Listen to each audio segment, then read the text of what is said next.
Hara gedirik? Getdik. Uşaqlar, kələm dolması hazırlayırıq.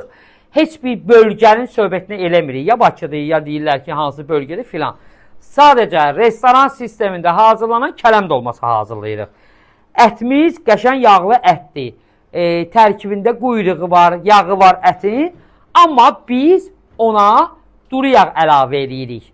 Duru yağ fərqi yoxdur. Zeytun yağı da vura bilərsiniz. Sadəcə qarğıdalı yağı da vura bilərsiniz. Niyə görə? Çünki ətin öz yağı bilirsiniz ki, o piyi yağı tez donur. Amma ona 1-2 qaşıq zeytun yağı ya duru yağ vuranda o gec donmağa başlayır. Yəni biz tərəkkəyi çəkəndə hava azca soyuq olsa da belə o donmur. 15-20 dəqiqə öz qəşəng şəffaf rəngi ilə qalır.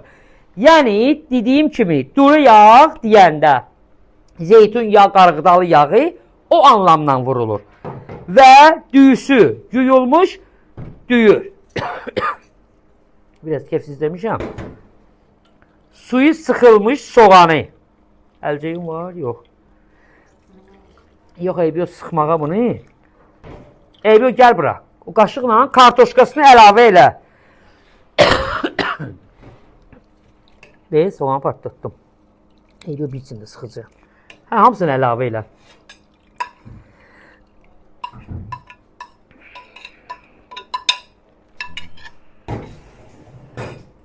Deyəm, burada partlayır, bunu yığım. 1 kilo ətə 800 qram soğanı çəkirik, sıxırıq soğanı, 400 qram qalır. Əlavə edirik, acı suyunu vırmırıq. Gözlərim çıxdı acı suyundan. Sürtkəcdən keçirilmiş pomidor, ya tomat da vura bilərsiniz.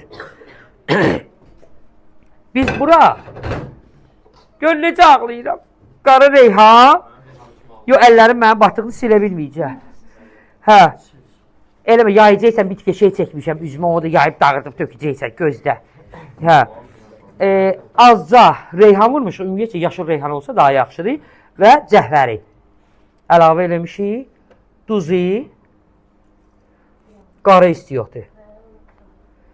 Zəhmət olursa, onun ağzını aç. Təxmini 2-3 qaşıq əlavə elə.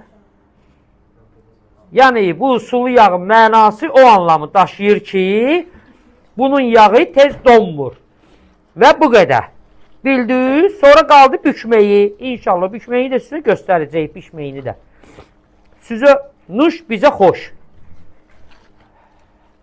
Belə ağlaya yeri çəkməməli. Bu ya Allah.